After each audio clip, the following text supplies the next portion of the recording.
রহমান রাহিম। প্রধান উপদেষ্টা সহ সব উপদেষ্টার টার্গেট কি? আজ প্রশ্নের সমাহার ও শেষে কিছু মতামত।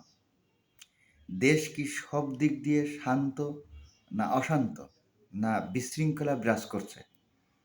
জনগণের ম্যান্ডেট নিয়ে যে অন্তর্বর্তী সরকার গঠিত হয়েছিল, সেই সরকারের টার্গেট কি?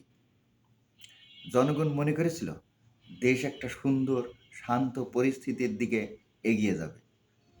সমাজের সব জায়গায় অস্থিরতা, নৈরাজ্য, হতাশ বিরাজ করছে।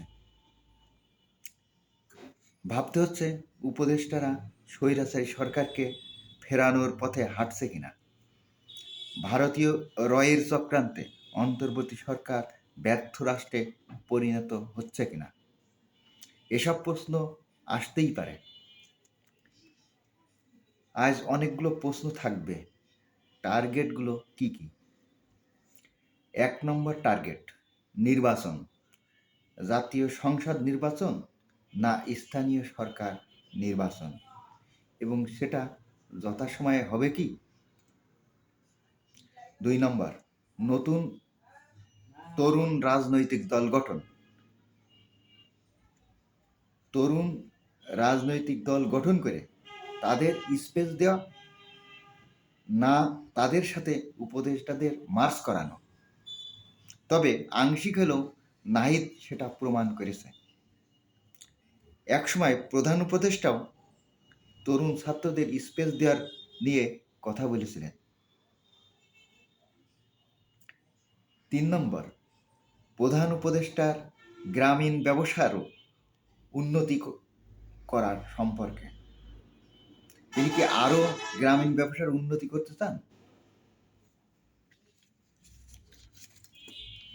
4 নম্বর, সুষ্ঠু ও নিরপেক্ষ ভোটের পরিবর্তে যেমন তেমন একটা ভোট করে দেশে পাড়ি জমাতে চান 1/11 সরকারের মতো? এসব প্রশ্ন অনেকের কাছেই আসতে শুরু করেছে। এবার জনগণের চাওয়া পাওয়া ও মতামত। স্বরাষ্ট্র উপদেষ্টা ও অন্যান্য উপদেষ্টা সহ মন্ত্রণালয় ঢেলে সাজানো, যেখানে আইন শৃঙ্খলা ও নিরাপত্তা নিশ্চিত হয়।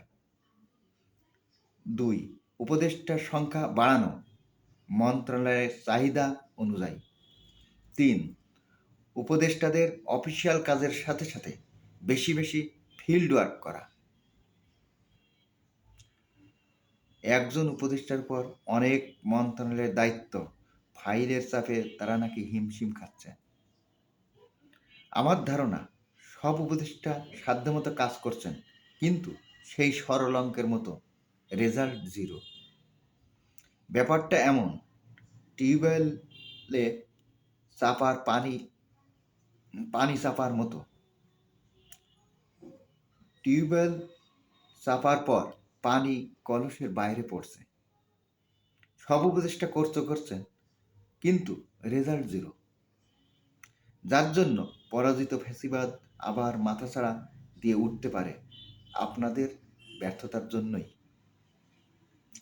প্রধান উপদেষ্টা সহ সব উপদেষ্টাদের টার্গেট আপনারা জনগণের সামনে তুলে ধরুন, ও সেটা বাস্তবায়নের জন্য সময় কতটুকু লাগবে নিশ্চিত করুন।